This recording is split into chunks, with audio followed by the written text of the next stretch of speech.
Hindi sa lahat ng pagkakataon ay ginagamitan ng lakas ng pangangatawan ang pakikipaglaban.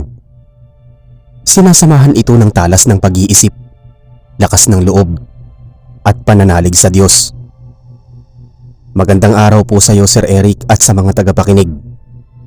Tawagin niyo na lang po ako sa pangalang Andres. 26 na taong gulang at naninirahan ako sa baryo ng Adlawin. Gusto ko pong ibahagi sa inyo ang karanasan ng kumpare ng aking lolo na si Mang Istong, na isang albularyo at kilalang manunugis ng aswang.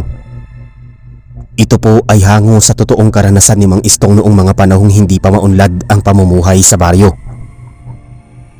Taong 1980, nakatira si Mang Istong na malayo sa kabayanan at matatagpuan siya sa liblib na lugar sa baryo kung saan kakaunti pa ang mga kabahayan at halos mga bahay kubo pa noon ang mga tirahan ng kanyang mga kapitbahay. Payak pa ang pamumuhay at puno ng hiwaga ang buong baryo. Isang gabi, kakauwi pa lang ni Mang Istong buhat sa bayan. Katatapos niyang makapanggamot ng mga taong may sakit. Dumaan siya sa may gawing kawayanan upang mapadali ang pag-uwi sa kanyang bahay kubo. Habang mag-isang naglalakad ay natatanaw niya sa kalangitan ang marilag na liwanag ng buwan. Walang kahangin-hangin at tahimik ang buong paligid, kung kaya't kalmado lamang siyang naglalakad. Hanggang sa biglang may kung anong bultong lumagpas sa kanyang ulo. Sa sobrang bilis nun ay halos bumagsak ang ilang piraso ng dahon mula sa isang punong kahoy. Hindi naman nasindak si Mang Istong at pinaggibit balikat na lamang niya ang nangyari. Inisip niya na wala namang kakaiba sa nangyari, kaya hindi siya dapat mag-alala. Ipinagpatuloy pa rin ni Mang Istong ang kanyang paglalakad, subalit sa sumunod na mga tagpo ay tuluyan na siyang huminto sa paggalaw. May kung anong bulto ang lumagpas sa kanyang harapan. Hindi na yun pangkaraniwan, lalo pat nakaramdam ng kakaibang panganib si Mang Istong. Hinawakan niyang mabuti ang kanyang habak, maging ang itak na nakapaloob sa kaluban sa bandang tagiliran. Para po sa kaalaman ng mga tagapakinig, ang habak ay isang uri ng anting-anting na nagsisilbing proteksyon at pananggalang sa anumang kapahamakan. Ginagamit din itong pandepensa sa mga masasamang elemento. Iginala niya ang kanyang paningin at sadyang mapanlinlang ang nilalang at mukhang gumagamit pa ito ng tagabulag. Kung kaya't buong lakas siyang nagwika ng mga katagang nakikilala niya ang naturang aswang. At kung ayaw nitong magkagulo at masaktan ay wag na itong magtangka pa ng masama dahil hindi niya ito sasantuhin.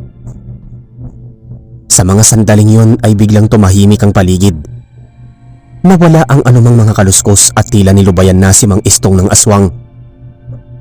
Sa pagkakataon yun ay pinagpatuloy na muli ni Mang Istong ang kanyang paglalakad hanggang sa makarating siya sa daan kung saan natatanaw na niya ang mangilan-ngilang mga kabahayan. Kaya lang ay may mga narinig naman siyang sigaw at paghikbi ng isang babae sa di kalayuan. Nagdumali siya sa paglalakad at naabutan niya sa may gawing kakahuyan ng kanyang apong si Mara, na noon ay nasa 14 anyos pa lamang. Pinagtutulungan itong gahasain ng ilang mga lasinggerong kalalakihan. Nagpupumiglas ang dalagita, subalit hindi niya magawang makatakas sa mga kamay ng mga ito dahil may hawak na patalimang mga lalaki. Rumihistro sa isip ni Mang Istong na kung hahayaan niyang magtagal ang ganoong sitwasyon ay posibleng mawasak ang puri ng kanyang apo, kung kaya't walang pasintabi na binulyawan niya ang mga lasinggero at lumapit sa mga ito. Hindi nagustuhan ng isa sa mga kalalakihan ang tabas ng pananalita ni Mang Istong, kaya naman sinenyasan ng lalaki ang kanyang mga kasama na umatake gamit ang mga patalim. Binitawan ng mga lalaki ang nanghihinang dalagita at umatake sila kay Mang Istong, dala ang matatalas na kutsilyo. Naging alerto si Mang Istong at tila lumilihis ang mga patalim sa tuwing umiilag siya, ngunit nahagip siya ng isang lalaki at nadaplisan siya sa kamay. Ngunit maliit lamang na hiwa yon at halos kaunting patak lamang ng dugo ang lumabas dito. Pinadyakan ni Mang Istong ang isang lalaki samantalang ang dalawa pang lalaki ay tinulak niya at inuntog sa katawan ng punong kahoy. Halos namilog ang mga mata ng isa pang lalaki. Hindi siya makagalaw mula sa kanyang kinatatayuan nang mapansin na biglang naghilom ang sugat sa kamay ni Mang Istong. Kinilabutan siya ng husto kung kaya't imbis na umatake sa katunggali ay nagawa niyang umiwas at magsisigaw sa pagtakbo na para bang nasisiraan ng ulo.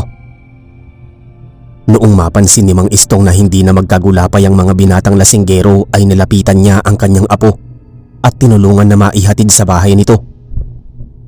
May ilang hakbang lamang naman ang layo ng bahay ng dalagita buhat sa bahay kubo ni Mang Istong kung kaya't hindi ito nahirapan sa pag-uwi. Pagkarating naman ni Mang Istong sa kanyang bahay kubo ay umusal siya ng dasal upang mapatibay ang kapangyarihan ng kanyang habak bago pa siya makapagpalit ng damit at nakatulog ng mahimbing sa kama. Lumipas ang ilang linggo at may nabalitaan siyang kabaryo na nabiktima ng aswang. Mabait at palakaibigan ng namatay na matandang si Mang Pilimon at kakilala siya ni Mang Istong, kaya naman malungkot siya nang mabalita ang namatay ito sa kamay ng mga aswang. Gusto nilang alamin at tugisin ang aswang upang mabigyan ito ng nararapat na kaparusahan. Sumapit ang gabi. Nagtungo sa lamay si Mang Istong at nakasabay pa niya ang kapitbahay niyang binatilyo na si Bernie.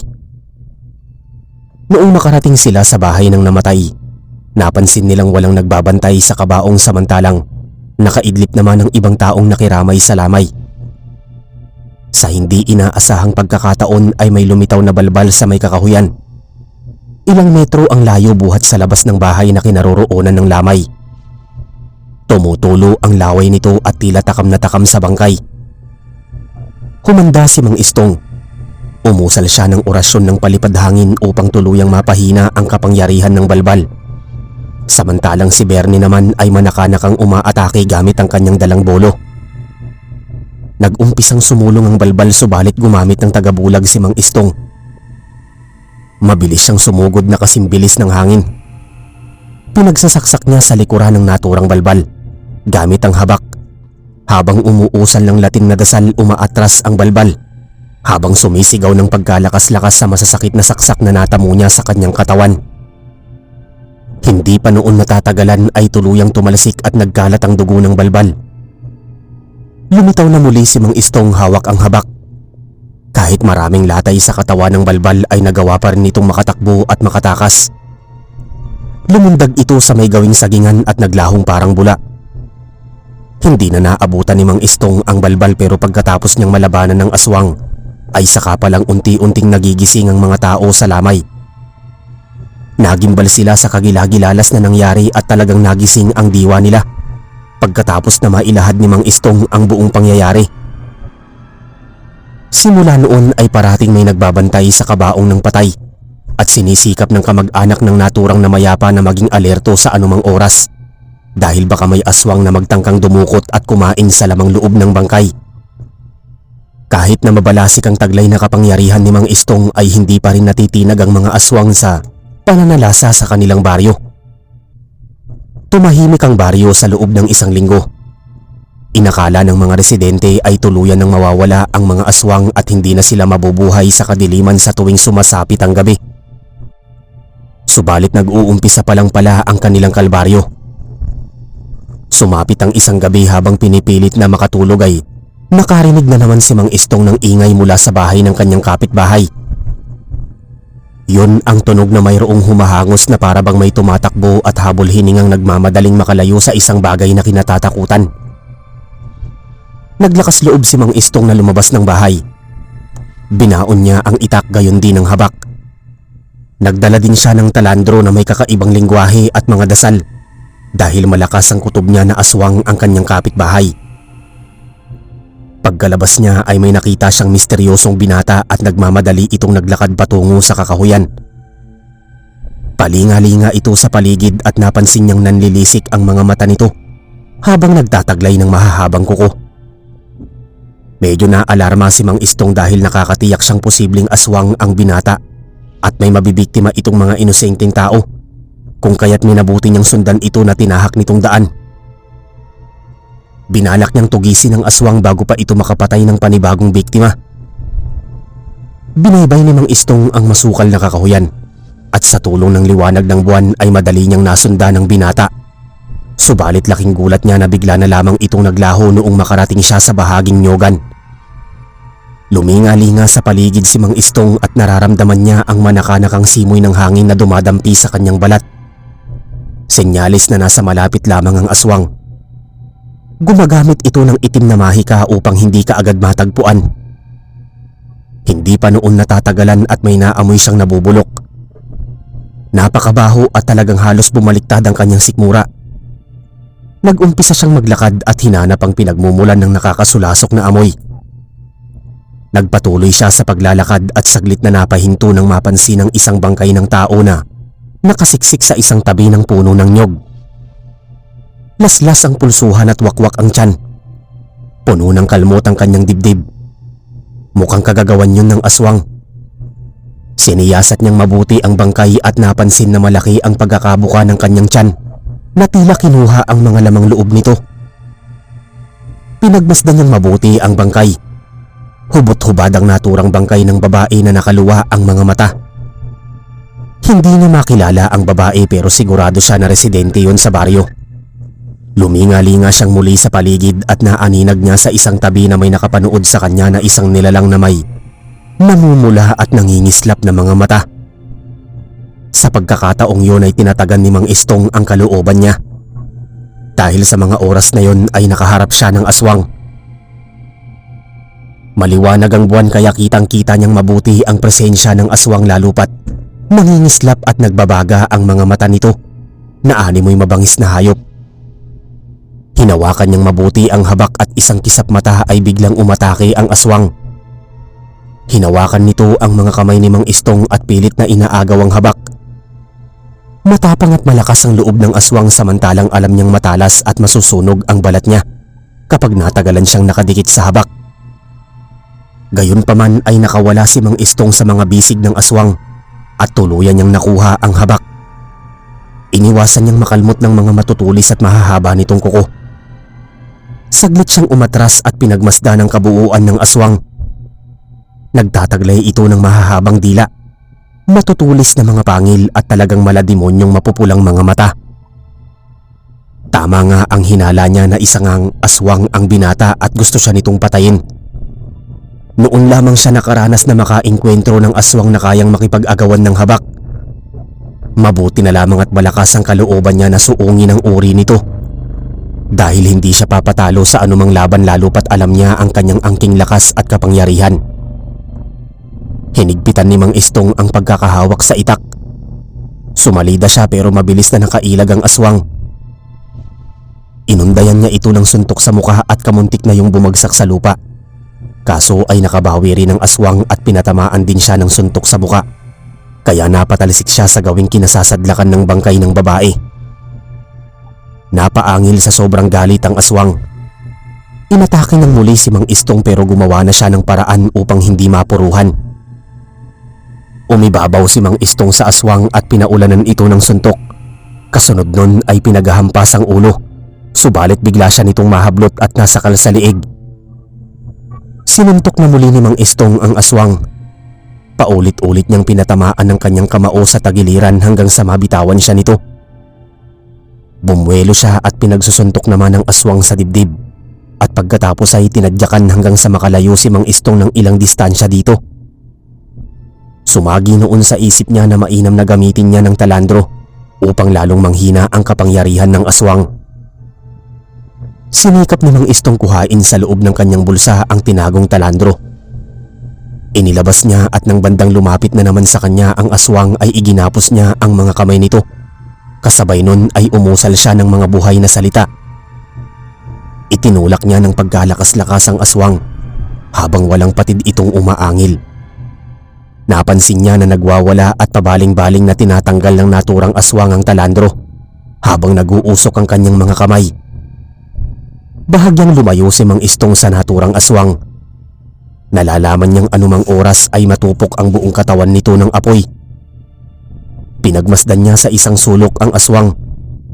Nagwawala pa rin ang aswang at kung saan sa ang katawan ng punong kahoy ito sumandal habang pinipilit na tanggalin ng talandro sa kanyang mga kamay. Hindi nagtagal at umakyat ang usok at nasunog na rin ang kanyang mga braso, paakyat sa kanyang leeg. Hindi na matagalan ng aswang ang pag-uusok ng kanyang kalahating katawan hanggang sa umabot na sa tuktok niya ang init. Umangil ang aswang na tila parang binabalatan ng buhay sa sobrang tinis ng kanyang boses. Nakakabingi at halos magtakip ng tenga si Mang Istong. Umatras pa ng umatras si Mang Istong at halos ilang di pa na ang layo niya mula sa kinatatayuan ng aswang. Pinagmasdan naming mabuti ang kinahantungan ng aswang. Unti-unti na itong nawawalan ng lakas hanggang sa tuluyang masunog ang kanyang muka.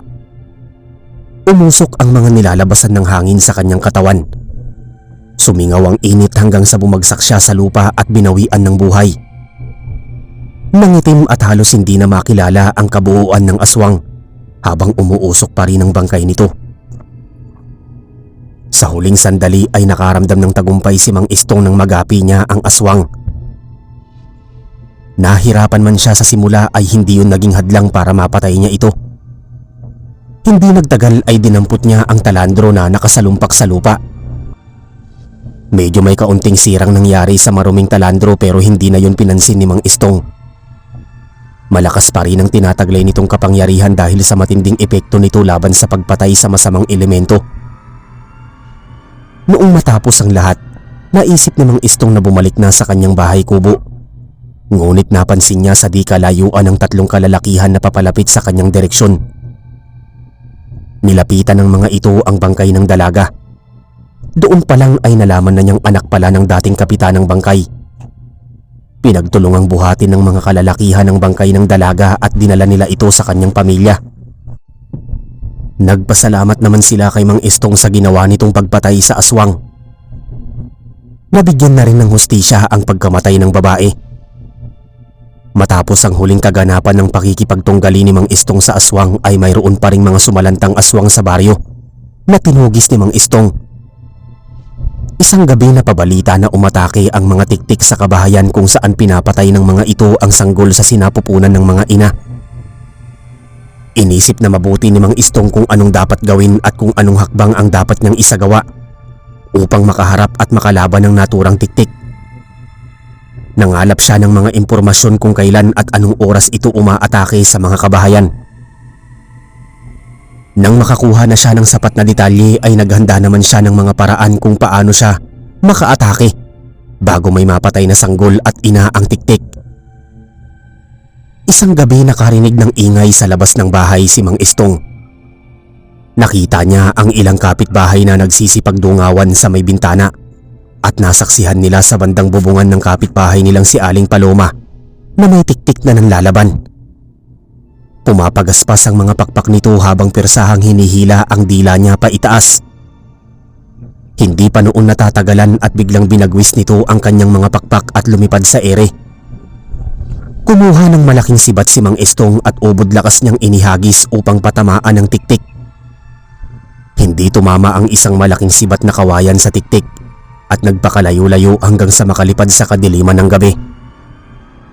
Lumabas ng bahay ang mga kapatid ni Aling Paloma na magkakapatid at inabutan nila si Mang Istong nakatingala sa ere. Nagpasalamat naman ang magkakapatid sa ginawa ni Mang Istong. Kamuntik na palang mapatay ng tiktik ang mag-ina ni Aling Paloma. Matapos ang gabing yun ay hindi na bumalik ang tiktik sa baryo, pero hindi pa natatapos ang panunugis at pagpatay ni Mang Istong sa mga aswang. Nararamdaman niyang muling magbabalik ang tiktik. Naghahanap lamang ito ng tiyempo upang mapatay ang sanggol pati si Aling Paloma. Kaya nakipagtulungan siya sa mga kapatid ni Aling Paloma. Sumapit ang hapon at bumuo ng plano si Mang Istong. Nagtulong-tulong sila kasama ang mga kapatid ni Aling Paloma na magkayas ng maraming sibat ng kawayan.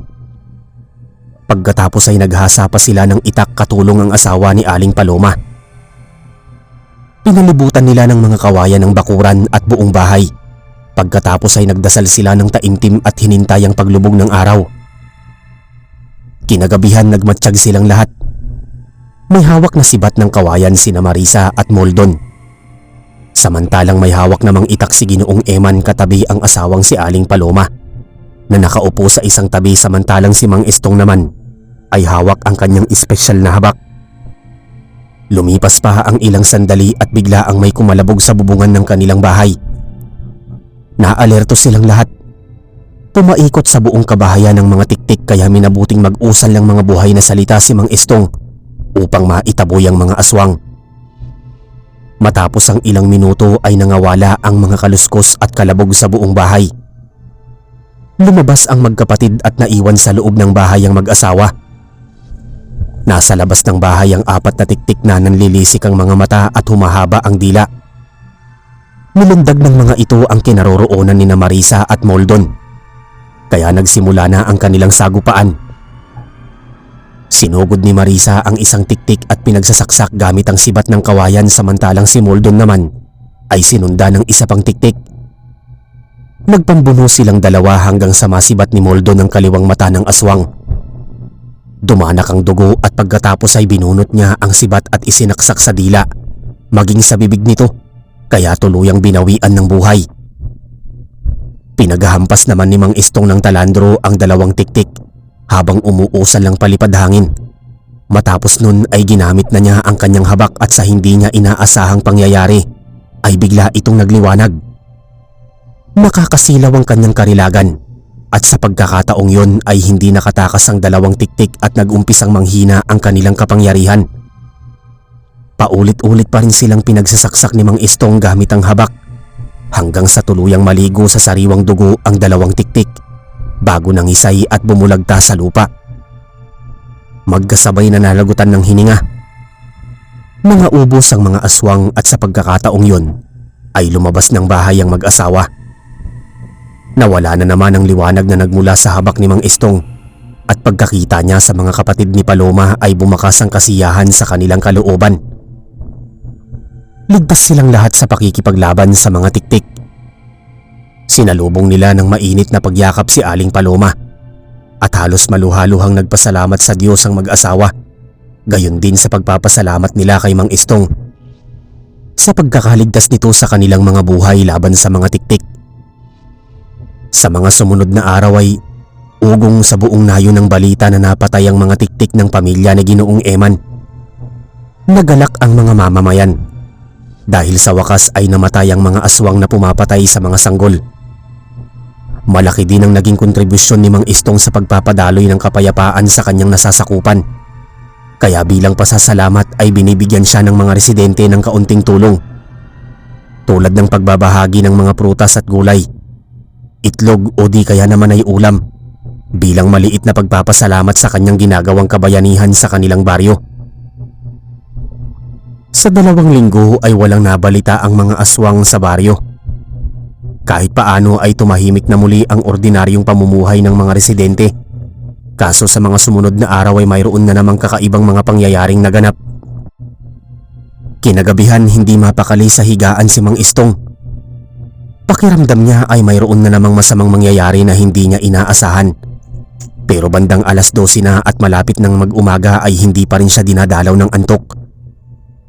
Bumaling siya ng pakailang beses sa kawayang higaan nang biglang may maulinigan siyang mga sigaw ng kapitbahay. Di umano ay humihingi ito ng tulong at mayroong nagnanakaw ng mga alagang manok. Nagpintig ang tenga ni Mang Istong at nagulat siya nang bigla siyang bumangon sa kama at hindi niya makontrol ang kanyang katawan. Kusa itong gumagayak palabas ng bahay. Kinuha niya ang habak at pagkusot-kusot matang tinahak ang daan patungo sa may pinto. Medyo napaisip siya kung bakit kung kailan ganoon kalalim ang gabi ay saka naman mayroong magnanakaw ng mga manok ng kanyang kapitbahay. Subalit nabuksan na ni Mang Istong ang tarangkahan ng pinto. Pagkalabas niya ng bahay ay inabutan niyang nagsisigaw ang kapitbahay na si Aling Charing. Bumati muna siya ng magandang gabi bago tinanong kung anong nangyari at bakit ito sumisigaw. Pagkakita sa kanya ng kapitbahay ay agad itong rumisponde. Nabanggit nito na may malaking bulto ng lalaki ang nagtungo sa likod bahay nila at tinangay sa kulungan ng 2 nitong alagang manok. Dagdag pa ni Aling Charing na nagtungo sa may kakahuyan ng lalaki. Sa pagkakataong yun ay kumaripas ng takbo si Mang Istong at hinanap niya sa kadiliman kung saan napakaraming punong kahoy sa paligid. Walang bahay sa bahaging kakahuyan kaya nababalot yun ng katatakutan habang nauulinigan niya ang mga ibon sa sanga ng mga punong kahoy. Makalipas ang ilang sandali ay may narinig siyang kaluskos na buhat sa isang malaking puno ng ipil-ipil. Nahagip ng paningin niya ang isang matangkad at payat na lalaki.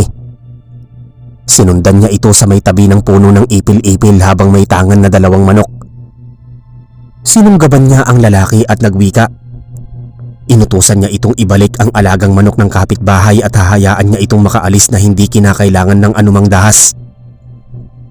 Lumabas sa pinagkukublian ng naturang lalaki at hinarap siya ng buong tapang habang pinakawala ng 2 nitong bitbit na manok. Binulyawan niya si Mang Istong at sinabihang wag siyang uutos-utusan na parang bata. Hinamon niya ito na makikipaglaban upang magkasubukan sila ng lakas at nang magkasukatan kung hanggang saan ang kayang ibuga ni Mang Istong. Tumingala ang payat na lalaki sa kaitaasan at pinagmasdang mabuti ang kabilugan ng buwan. Ipinikit ang kanyang mga mata at pagkatapos ay pinakiramdaman ng buong paligid hanggang sa unti-unting nagbagong anyo. Naging mabalahibo ang kanyang buong katawan. Humaba ang bias at nagmukhang malaking aso at namula at bumangis ang mga mata. Tumambad sa harapan ni Mang Istong ang malaking sarot na naglalaway ng malalapot. Inilabas nito ang kanyang mga mahahabang kuko pagkatapos ay inatake siya sa kanyang direksyon. Inihanda ni Mang Istong ang kanyang sarili habang hawak ng mahigpit ang kanyang habak. Naramdaman niyang galit na sumugod ang sarot. Gustong-gusto talaga siya nitong patayin. Sinubukan niyang umatake. Pinagsusuntok niya sa kalamnan ng sarot, kasunod nun ay kinuha niya ang habak. Walang habas na pinagtataga ang sarot hanggang lumabas ang sariwa nitong dugo. Hindi pa noon natatagalan at nakarinig siya ng mga yapak ng paa sa paligid at tinig ng mga tao. Mukhang magtutungo sila sa direksyon sa kakahuyan patungo sa kinaroroonan niya, kung kaya't hindi na niya pinatagal pa ang laban upang hindi na makapaminsala ang sarot at hindi na madamay ang mga tao. Sinaksak niya sa masisilang bahagi ng katawan ng sarot hanggang sa bumulagta ito sa lupa at mawalan ng hininga. Dumagundong ang pagbagsak nito sa lupa kasabay ang pagdating ng mga taong may dalang sulo. Natigilan sila nang masaksihan na nakahandusay ang bangkay ng malaking aso na unti-unting nagbabagong anyo bilang isang lalaki. Hinabol naman ni Aling Charing ang mga alaga niyang manok at nagpasalamat siya sa kabutihan ni Mang Istong. Simula ng gabing yon ay naging usap-usapan sa bayan ng pambihirang galing na sa pakikipaglaban sa misteryosong malaking aso na nagnanakaw ng mga alagang hayop ng kanilang kapitbahay. Marami pang pakikibaka ang inabot ni Mang Istong bukod sa kanyang panggagamot sa mga may sakit. Dumako ang panibagong hamon sa buhay ni Mang Istong. Dumating ang araw na may mga dayuhang mangangalakal na nagtungo sa kanilang baryo. Nagkukusang loob din silang magpautang sa mga residente na nagigipit sa pera sa mababang interes. Subalit sa mga taong hindi makakatupad sa pagbabayad ng utang, ay ginagawang pambayad utang ang mga kadalagahang mga anak na miyembro ng pamilya at sapilitang kinukuha at hindi na binabalik pa. Teorya ng mga residente ay binubugaw ang mga kadalagahan at ginahasa ang iba sa kanila, pagkatapos ay dinadala sa malayong lugar at pinagtatrabahuhan sa mga lugar aliwan. Humingi ng tulong ang isa sa malayong kamag-anak ni Mang Istong at napag-alaman niya na kinuha ang kapinsan niyang si Lena at sapilitang dinukot ng mga mangangalakal. Sa mga sandaling yon ay napakalakas na ni Mang Istong ang kanyang kapangyarihan. Nagtataglay na din siya ng ikatlong mata at madali niyang nakita sa kanyang pangitain ng isang lumang bodega, kung saan doon iniipon ng mga kadalagahan at isa-isang pinapatay ng grupo ang mga mangangalakal. Nagtungo doon si Mang Istong at dahil taglay niya ang kapangyarihan ng palos, ay mabilis siyang nakalihis ng direksyon at hindi siya madaling nakita ng mga gwardya. Natagpuan niya sa loob ng bodega ang 10 kadalagahan at isa-isang silidyon at may mga umuusan lang kakaibang lingwahe. Pinakawalan niya ang mga dalaga at pinatago sa ligtas na silid, pagkatapos ay pumasok siya sa isang silid kung saan may nagaganap na seremonya. Isa-isang pinapatay at sinasaksak ang mga kadalagahan gamit ang matulis na kutsilyo at pagkatapos ay inilalagay sa isang malaking kalis ang sariwang dugo at pinagpaparti-partihan ng kanilang mga lamang loob. Napagtanto ni Mang Istong na mga aswang ang naturang mga mangangalakal at sa kamalasan niya ay May nakakita sa kanyang isa sa mga ito at hinabol siya. Sa mga oras na yon ay pinagkaisahan siya nitong hulihin at hinarangan lahat ng posible niyang daanan, kung kaya't madali siyang nahuli. Pinagbubugbog muna siya bago itinalian sa mga kamay at paa, pagkatapos ay inihiga sa mahabang sementadong lamesa at doon umusan lang mga mangangalakal ng kakaibang orasyon. Bumubulong-bulong habang nakahanda ang panaksak na kutsilyo na nakatapat sa kanyang dibdib. Namamawis na ang buong katawan ni Mang Istong at sa isang iglap ay sinaksak siya ng isa sa mga mangangalakal. Ngunit laking gulat nila nang hindi bumao ng kutsilyo sa dibdib ni Mang Istong. Dumulas ang kutsilyo at bumagsak sa lupa. Mabilis na natanggal ang biggis sa mga kamay at paa niya na lubos na ikinagulat ng mga aswang. Isang malakas na sipa ang ipinukol ni Mang Istong na tumama sa mukha ng isa sa mga aswang. Kasing lakas siya ng kabayo kung sumipa. Marahil epekto yon ng kapangyarihan ng habak na sumalin na rin sa kanyang katauhan. Bumangon siya at mabilis na tumayo at lumundag.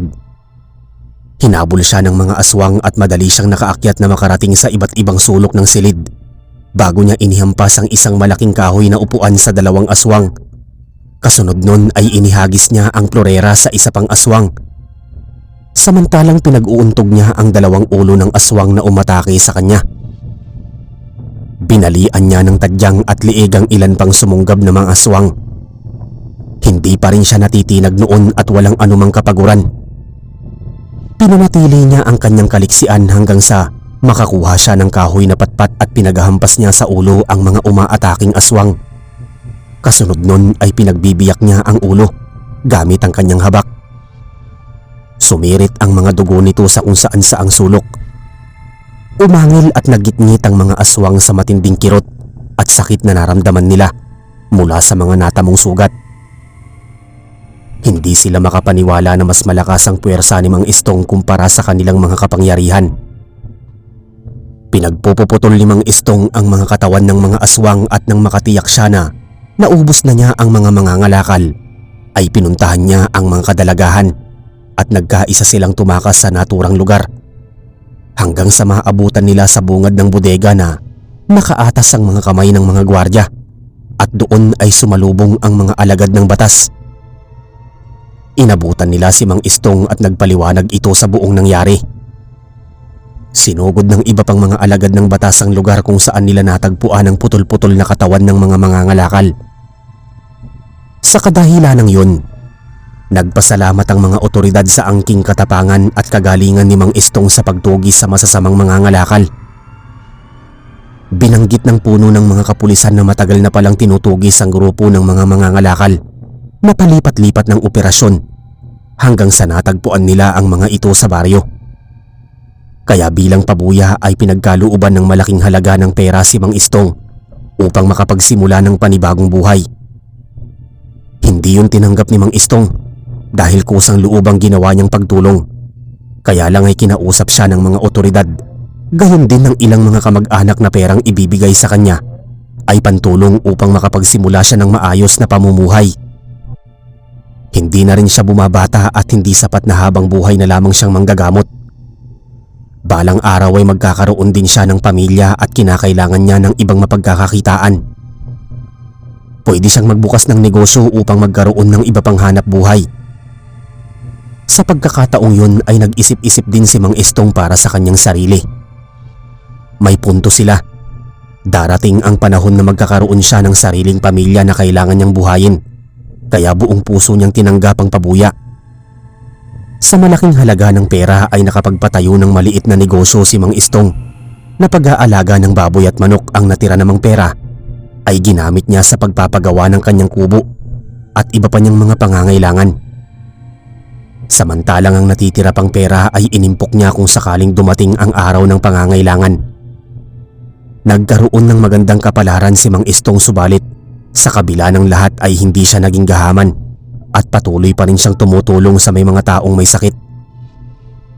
Noong medyo nabawasan ng mga insidente ng pagdating ng mga aswang, ay nagpatuloy pa rin sa dating gawain si Mang Istong, ang panggagamot sa kanyang mga kanayon. Sa tinagal-tagal ng panahon ay unti-unti na rin niyang nadidiskubre ang iba pang mga kakaibang kapangyarihan at lumalakas na rin ang kanyang konsentrasyon sa iba pang mga bagay. Bukod pa doon ay may nakilala pa siyang dalagang naging pasyente niya na nagngangalang Lilia. Gumaan ang kalooban niya dito at naging magkaibigan silang dalawa. Mula sa mahirap na pamilya si Lilia, labandera ang kanyang ina at magsasaka ang ama. Tindera ng kakanin si Lilia pero nagsusumikap siya sa araw-araw. Nagkapalagayang loob sila ni Mang Istong at hindi nagtagal ay naisipan nitong manligaw sa dalaga. Tinanggap sila ng buong puso ng mga magulang ng dalaga kahit malayo ang agwat ng edad ni Mang Istong kay Lilia. Hindi nagtagal at naging magkasintahan silang dalawa. Kaso ay hindi pa rin nilulubayan ng mga kampo ng kadiliman si Mang Istong. Sumapit ang araw na mayroon na namang nilalang na gumambala sa buhay ng mga residente sa kanilang baryo. Napabalita ang sunod-sunod na kamatayan ng mga taong may sakit at ang paglitaw ng kikik na humahapon sa mga sanga ng puno at humuhuni ng nakakapangilabot na tinig na tila nagbabadya ng kamatayan sa mga taong may sakit at naghihingalo. Ito rin ang nagdadala ng kamalasan sa pamilya ng taong binibiktima nito. Kasabay ng naturang kikik ang pag-usbong ng mga aswang na anduduno na ang ibig sabihin ay siya na bumibisita sa may mga sakit. Nalalaman daw niya kung malapit nang yumao ang isang nakaratay na may sakit kung nangangamoy na itong hinog na langka.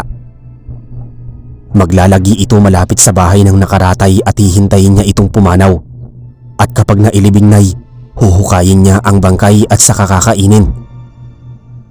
Inalam at nagmatsyag si Mang Istong sa kanilang nasasakupan at nagroronda siya tuwing gabi. Hanggang sa namataan niya ang malaking itim na ibon na kawangis ng uwak. Humuhuni ito ng nakakapangilabot na tinig, kung kaya't nakasigurado si Mang Istong na yun na nga mismo ang kikik. Bago pa matapos itong humuni ay mabilis siyang umakyat sa malaking puno kung saan hindi mabilis siyang nakakapit sa sanga. At nahablot niya ang naturang ibon.